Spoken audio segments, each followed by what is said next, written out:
I'm Christopher Zweig, and this week on CJ at the Movies, I got some new films for you, including a sports comedy about pickleball. Can you believe that? They made a movie about pickleball, and an action movie with less words and more action. Let's take a look.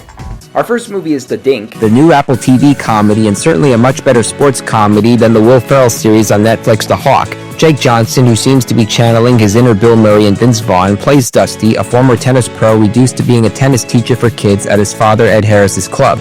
One day he insults a middle-aged pickleball player played by Mary Steenburgen, who is just visiting the club for the day, but when he injures his hand during a tennis match, his doctor, Ben Stiller, gives him some medical advice. Play pickleball. That's when he reluctantly collaborates with Steenburgen, and that's when they learn to connect with each other. Some of the behaviors can be a little crass, but The Dink, directed by Josh Greenbaum and produced by Stiller, manages to tame itself and play a good game. In fact, this comedy is a good sport about a lot of things. It likes Johnson and Steenburgen's characters as much as I do, it knows how to have John McEnroe spectating on a pickleball match, and it has a good sense of humor. I'm only going to compare and contrast this and The Hawk one last time. That show made a hole in none in the comedy. This one swings the racket and hits the ball, so see The Dink.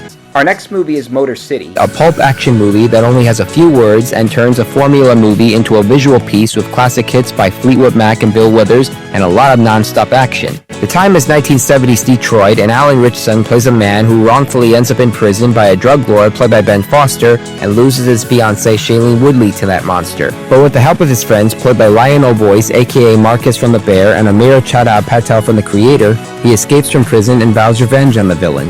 As a nice steady combination of a B-movie and visual piece, it chooses to be as violent as it pleases with an amputated leg, bullets with pennies in them, and a candied knife made by our hero in jail. The story may have been done before and will be recycled again, but it's fun to hear the music overshadow the cliché dialogue and the pulp entertainment consume the genre to its core. It's almost like eating a cherry and spitting the pit out. That's how much fun Motor City is, so see it. And see it at a drive-in if you can. And our last movie is Rhythm is a Dancer, an indie drama about a young dancer with a lesbian mother and a father whom she hasn't met but is trying to find behind her mother's back.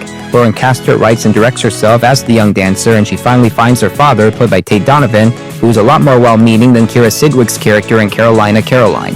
Amy Aquino plays her lesbian mother, and we also have Robert Costanzo, Bo Billingsley, and Ellen Gerstein playing her retiree friends at the nursing home she works at, and throughout this movie she needs to figure out her own life. Castor does some good work in front of the camera as she tries to figure out her own life. Where did she come from, where is she going, and how can she thrive in whatever life throws at her? And her respective scenes with Donovan and Aquino have truth, while her scenes with Costanzo, Billingsley, and Gerstein have more charm than a book club sequel would have, and I skipped the second film. Their characters are likable enough for an indie film to contain, but the screenplay doesn't give them much credit. It gives the father-daughter story less depth, which is unfortunate considering the potential that it has. Rhythm is a Dancer is about a dancer trying to figure out her life, but the story needs better dance moves, so skip it. Recapping this week's new movies: thumbs up for The Dink, thumbs up for Motor City, and thumbs down for Rhythm is a Dancer.